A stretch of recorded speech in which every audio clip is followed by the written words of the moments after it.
ಬಿಚ್ಚದು ಧನುರ್ವೇದ ಮಂತ್ರಗಳ ತಾಟಲಾಟದಲ್ಲಿ.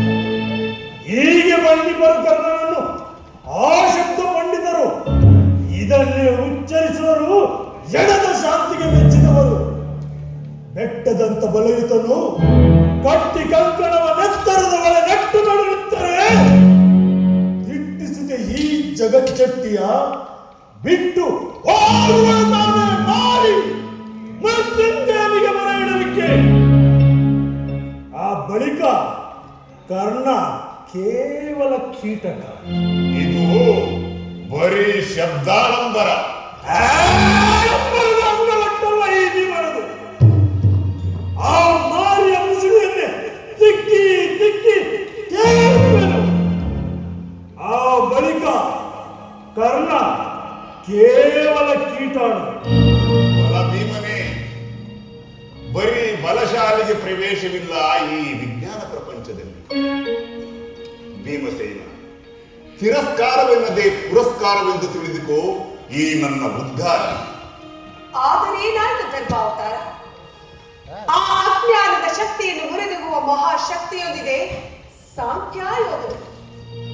ಒಂದು ವಿಜ್ಞಾನವು ತಾನೇ ಹಿಂಸೆಯ ಹಾಸೆಯನ್ನು ಮಿತಿಮೀರಿದು ಬೆಳೆದು ಅಪಾರ ಹತ್ಯಾ ಕಾಂಡವನ್ನು ನಡೆಸಿದರೆ ಸಾವು ನೋವಿನಲ್ಲಿ ನೆರಳುತ್ತಿರುವ ಪೃಥ್ವಿಯನ್ನು ಎತ್ತಿ ಸಂರಕ್ಷಿಸುವ ಶಕ್ತಿ ಇದೆ ಸಾಂಖ್ಯಾಯೋಗದಲ್ಲಿ.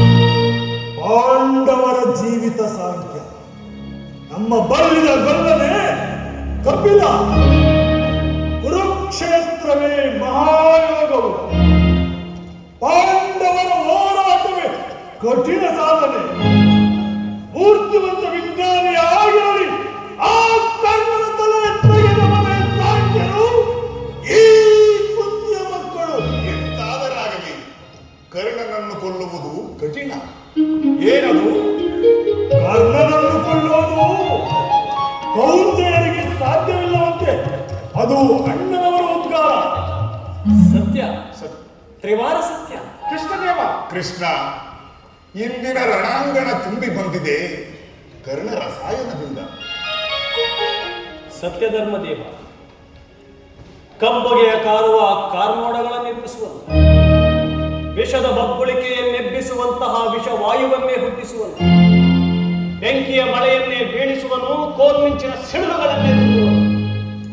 ಹೆಚ್ಚೇನು ಹೇಳಲಿ, ಸಮಯ ಸಾಧಿಸಿದರೆ ವಿಶ್ವ ಬ್ರಹ್ಮಾಂಡಲದ ಗೋಲಕವನ್ನೇ ಗಿರಗಿರನೆ ತಿರುಗಿಸುವನು. ತನ್ನಯ ಕಲಾ ನೈಪುಣ್ಯತೆಯಲ್ಲಿ ಆ ಮಹಾರಥಿ ಕರ್ಣರಾಯನು. ಬಣ್ಣ ಕೊಟ್ಟು ಬಣ್ಣಿಸಿದೆ ಆ ಬಾಳ್ತುಂಬ ಕರ್ಣನನ್ನು.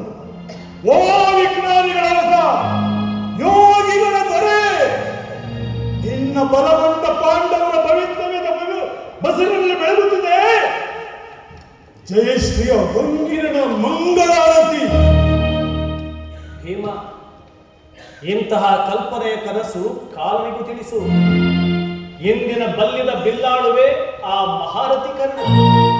ವೈರಾಗ್ಯ ಬಾಳಿ ನಿಮ್ಮನ್ನು ಕೊಟ್ಟ ತಲೆತಿರುಕ ವೇದಾಂತಿಗೆ ಕರ್ಣ ಬಲ್ಲಿದ ಬಿಲ್ಲಾಳಾಗಿ ಕಂಡಿರುವುದು ಸಹಜವೇ. ನಿಮ್ಮ ನಗೆಯಿಂದ ಸಿಡಿದೊಡೆಯುತ್ತಿದೆ ಧರ್ಮರಾಜನೊಡನೆ ಬಿಟ್ಟ ನಂಬಿಕೆ ಹಿಡಿಗಟ್ಟು. ಪ್ರಾಣೇಶ್ವರ, ಯೋಗೇಶ್ವರ ಕೃಷ್ಣ, ಧನಧಾರಿ ಪಾರ್ಥ, ಇವರೇವರಿರುವಲ್ಲಿ ವಿಜಯಲಕ್ಷ್ಮಿ ವಾತ್ಸವ್ಯ ಎಂಬ ವ್ಯಾಸವಾಡಿಗೆ ಅಪವಾದ ಉಂಟೆ? ಒಂದು ರೂಪದಲ್ಲಿ ಮನುಷ್ಯ ಮಾಡುವ ಸಿದ್ಧಾಂತಕ್ಕೆ ತೀರ್ಪಿಗೆ ಅಪವಾದ ಇದ್ದೇ ಇದೆ. ಆದರೆ ಆ ಪರಬ್ರಹ್ಮನ ಸಿದ್ಧಾಂತ ಮಾತ್ರ ನಿತ್ಯ ಸಿದ್ಧಾಂತ.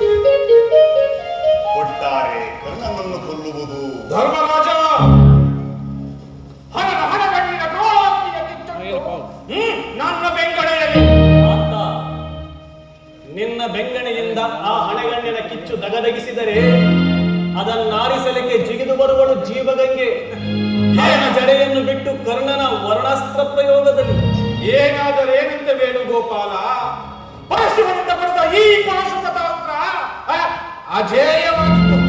ಕೃಷ್ಣ, ಪಾಶುಪತಾಸ್ತ್ರದಿಂದ ಬರುವ ಸಿಡಿಲಿನ ಬೆಂಕಿರಿ, ಕೆಮ್ಮಿಂಚಿನ ಕೆಂಗಿರಿ ದಟ್ಟೈಸಿ ಕಿಚ್ಚಿರಿದು ಕೆಡದಾಗ ಹೆಬ್ಬೆಟ್ಟಗೆ ಹುಡುಗೊಡುದು ಆನೆ ಮಾಡುವುದು. ಆ ಬಳಿಕ ಕರ್ಣನ ಯಾವ ಗಿಡದ ತುಪ್ಪಲು ಭೀಮ, ಅರ್ಜುನನ ಪಾಶುಪತಾಸ್ತ್ರ ಕೇವಲ ಪೆಡಂಭೂತ. ಪಾಶುಪತಾಸ್ತ್ರವನ್ನ ಪೆಡಂಭೂತವೆಂದು ಹೊಗಳಿದ ಮುಸುಡಿಯೇ ಇದು ಏನಿದು ಅನಾಹುತ ವಿನಾಕಾರಣ. ಸಕಾರಣ.